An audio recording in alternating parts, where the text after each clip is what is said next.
യമുന നദിയിൽ ഹരിയാന സർക്കാർ വിഷം കലർത്തിയെന്ന കേജ്രിവാളിന്റെ വിവാദ പ്രസ്താവനയ്ക്ക് മറുപടി നൽകി ഹരിയാന മുഖ്യമന്ത്രി നയാബ് സിംഗ് സൈനി. ഡൽഹി ഹരിയാന അതിർത്തിയിൽ യമുന നദിയിലെ വെള്ളം കോരിക്കുടിച്ചായിരുന്നു മുഖ്യമന്ത്രിയുടെ മറുപടി. അതേസമയം പ്രസ്താവനയിന്മേൽ നൽകിയ വിശദീകരണം തൃപ്തികരമല്ലെന്ന് കാണിച്ച് കേജ്രിവാളിന് തെരഞ്ഞെടുപ്പ് കമ്മീഷൻ വീണ്ടും നോട്ടീസ് നൽകി.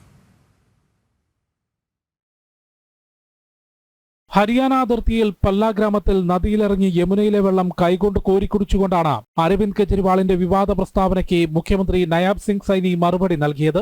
ഹരിയാന അതിർത്തി കടന്ന് ഡൽഹിയിലേക്ക് ഒഴുകുന്നിടത്തു നിന്നാണ് യമുനയിലെ വെള്ളം താൻ കുടിച്ചത്.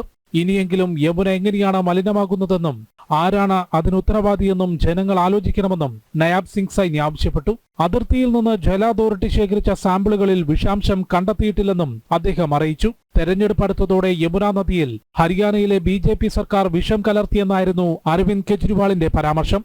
ആം ആദ്മി നേതാക്കളുടെ മനസ്സ് നിറയെ വിഷമാണെന്നും തെറ്റായ പ്രസ്താവന നടത്തിയ കെജ്രിവാൾ ഡൽഹിയിലെയും ഹരിയാനയിലെയും ജനങ്ങളോട് മാപ്പ് പറയണമെന്നും നയാബ് സിംഗ് സൈനി ആവശ്യപ്പെട്ടു. അതേസമയം വിവാദ പ്രസ്താവനയുമായി ബന്ധപ്പെട്ട് കെജ്രിവാൾ നൽകിയ വിശദീകരണം തൃപ്തികരമല്ലെന്ന് കാണിച്ച് തെരഞ്ഞെടുപ്പ് കമ്മീഷൻ വീണ്ടും നോട്ടീസ് നൽകി. BJPയുടെ പരാതി പരിഗണിച്ച് പ്രസ്താവനയുമായി ബന്ധപ്പെട്ട തെളിവും വിശദീകരണവും നൽകാൻ കെജ്രിവാളിനോട് കമ്മീഷൻ ആവശ്യപ്പെട്ടിരുന്നു. ജനം, ഡൽഹി.